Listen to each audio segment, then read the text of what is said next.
reform, then you're a devotee, and if you do what the system says, then you're moral. If you don't do what the system says, then you're immoral, and so on. Right? So, what Nietzsche says here is, my chief proposition, there are no moral phenomena. There is only a moral interpretation of these phenomena. This interpretation itself is an extra-moral origin. Jeez. I drew this before, right? Oh, descriptive, prescriptive, descriptive, prescriptive. This distinction is one of interpretation.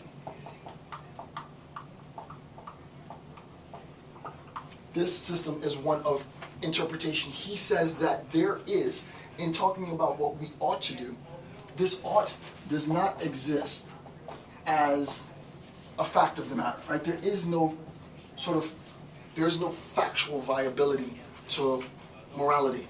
Morality doesn't exist in the world like radio waves, sound waves, or color spectrum. It doesn't exist in the world like rocks and trees and leaves do. For Nietzsche, morality doesn't exist in the world as a substantial thing, right? It does not exist in the world like that. What he says is, my chief proposition, there are no moral phenomena, right? He denies moral, right? He denies moral phenomena. It doesn't exist as a thing in the world. It does not. He says, however, there is only a moral interpretation of phenomena, particularly act as phenomena. You act in the world, you did X, you built X, X exists as manifest through your will. That act lends itself to interpretation, but within the thing itself there isn't any justice, as he said in the previous, I forget the note, and I should have, well, there is no need for me to remember the note, but in one of the notes that we discussed earlier, he says it's very poetic. A knife, a grab of the knife, a thrust of the hand. What in that action is murder? There is no, the act itself isn't, the act of taking a knife and thrusting it into someone's, and this is important, the act of taking a knife and thrusting it into someone's side, as an act, as a phenomenon, does not exist as moral phenomena. He doesn't say that there is no moral action in that. An example that I use time and time again to reinforce the fact that Nietzsche is right, and it was a genius move on Toni Morrison's part, is the act of taking Seth's brains and bashing it across the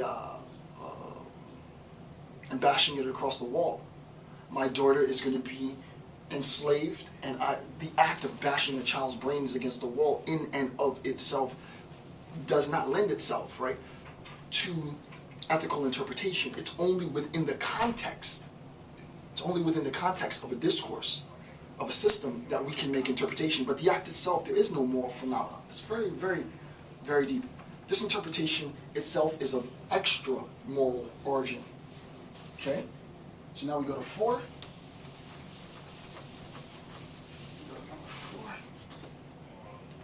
Four, he says, quote, all evaluation is made from a definitive perspective. If I'm making an evaluative claim, then that claim is made from a definitive perspective. This is perspective A, this is perspective B. I have an act in the world, and that action is action X. A is going to interpret the act as moral, just. B might interpret the act as immoral, unjust, which leads us to recognize immediately that the action in and of itself cannot be both just and unjust, moral and immoral, so that the act is based on the context. It becomes extra moral, right? The appropriation of interpretation is applied to the act, not in the act. That's important, right? The interpretation of morality is applied externally to the act. It does not It is not emitted. It does not come from the act, right? So, very, very important. So, first argument, and I want to make sure that I have enough time to get into the full argument. First argument, morality is a system of definite perspectives that partially coincides with the conditions of a creature's will to power. And that's a combination of many different notes, right? First argument, morality is a system of definite perspectives, various perspectives, right? And then obviously this is a source of conflict, right? If population A interprets act as moral, if population B interprets the same act as immoral, then there's conflict. Our system, our ideology says that that is not permissible. Our ideology says that that action is permissible. And then you have conflict between each group. We can fill in the blank with anything. I mean, there's tons of examples of this. But the point isn't whether or not it is appropriate or inappropriate, acceptable or unacceptable, moral or immoral in and of itself, according to Nietzsche. He says that that evaluation is only applied to the phenomenon after its existence, right? So that in and of itself, there is no moral phenomenon for Nietzsche, right? And for me, I agree with that, just personally. That's going to be a huge claim for people who have particular religious beliefs, because there is an assumption that a particular act in and of itself is moral or immoral. And what Nietzsche would say is, you're fine in saying that it's moral and immoral, but what you need to recognize is that its morality is a condition of your value appropriation. It's only immoral after you've applied the value. In and of it itself, it is devoid of morality, right? It's neither moral nor immoral. So yes, it is moral or immoral, but that condition only manifests as a consequence of a prior value appropriation, to be technical. So now we get into the value, right? Number 5, valuations, and I feel like I'm going a little fast because this is very complex actually. Valuation is always from a perspective, right? This is valuation, right? This is valuation. It's always from a perspective. It's from this point of view. It's from this point of view. We have a phenomenon, act X. We have, if you want, perceivers, perceiver A, perceiver B. My appeal to interpret this act is to my moral law, my moral theory. And the prescription that I attribute to the act is just. What we recognize is that the act is not in and of itself just, because it couldn't be in and of its, and this is the point, right? It couldn't be in and of itself just, because other groups perceive the action as unjust.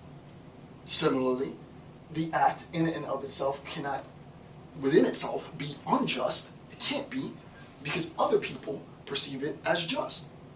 The only way, and this is so important, world peace. This is where world peace is.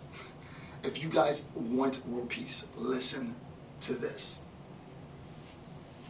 There will never, ever, ever, ever, ever be peace, ever, until we recognize that moral phenomena do not exist in acts. There will never be. Because it's the case that we think it's just and you think it's unjust, and we recognize we cannot change the nature of their interpretation. Their interpretation is to say that it's unjust. But insofar as they exist, their existence undermines my belief that the act in and of itself is just. So the only way for me to be justified in my belief is to exterminate those who believe different than I do. Nietzsche says, listen, avoid all the crap. Just recognize that moral phenomena do not exist as demonstrated by the existence of antithetical beliefs, antithetical views, antithetical interpretations, and adapt your perceptions based on those antithetical views. Wow, I used to think it was the case that, for example, having sex out of marriage was just inherently a bad thing. And I now recognize, I'm trying to give a simple example, I now recognize that it's not the case. It's a lifestyle. And as long as you're living your life and you're not harming anybody else and it doesn't affect your children and you're able to